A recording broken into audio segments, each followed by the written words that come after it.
ఇప్పుడు నేను ఒక క్వశ్చన్ అడుగుతాను, మీరు చెప్పండి. ఓకే సార్, మేము రెడీ. రేపు స్కూల్ కి అందరూ వస్తారు, కానీ నలుగురు తప్ప. ఆ నలుగురు ఎవరు? స్కూల్లో చాలా మంది ఉంటారు కదా సార్, మాకెలా తెలుస్తుంది? ఇంకెవర్రా ఆ నలుగురు? మీరే. సార్ అంత పని చేయకండి. స్కూల్లో అయితే టీచర్లు ఒకసారి కొడతారు, ఇంట్లో ఉంటే నిమిషానికి ఒకసారి కొడుతున్నారు. పిల్లలు, ఇంతసేపు జంతువుల గురించి క్వశ్చన్స్ అడిగారు కదా, వాటిని పెంచుకోవడం లాంటిది ఏమైనా ఉందా లేదా? ఎస్ సార్, మా ఇంట్లో పిల్లిని పెంచుకుంటున్నాము. గుడ్. మరి మీ ఇంట్లో చంటి?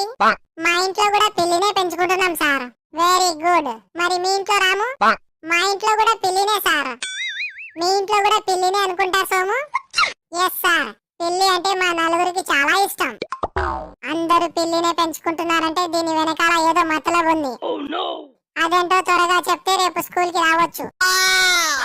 ఏం లేదు సార్, మా ఇంట్లో అందరూ పడుకున్న తర్వాత వంటింట్లో దూరి నేను పాలు తాగుతాను.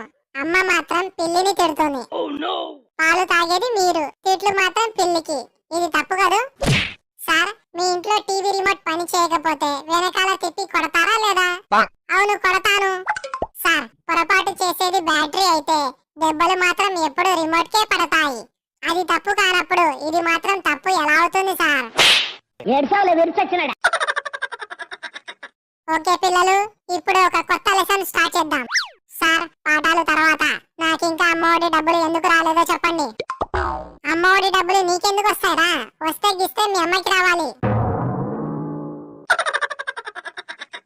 సార్, మీరు బిగ్ బాస్ 4 చూసారా? బిగ్ బాస్ చూసేంత టైం ఎక్కడుందిరా నాకు. అయినా ఈ బిగ్ బాస్ ఎందుకు అంత ఫేమస్ అయిందో ఏంటో. జనాలకి వాళ్ళ లైఫ్ కన్నా పక్కోడి లైఫ్ మీదే ఎక్కువ ఇంట్రెస్ట్ కదా సార్.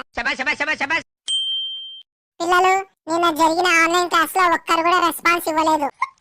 ఒకటి గుర్తుపెట్టుకోండి, ఆన్లైన్ క్లాస్ లో క్వశ్చన్స్ అడిగినప్పుడు రెస్పాండ్ అవ్వాలి.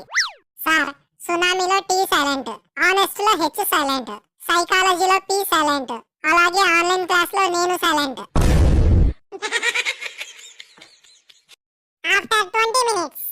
ఓకే పిల్లలు, క్లాస్ విన్నారుగా? ఏమైనా డౌట్స్ ఉన్నాయా? సార్, మీరు క్లాస్ చాలా బాగా ఎక్స్ప్లెయిన్ చేస్తారు. Thank you so much. అసలు డౌట్సే రావు సార్.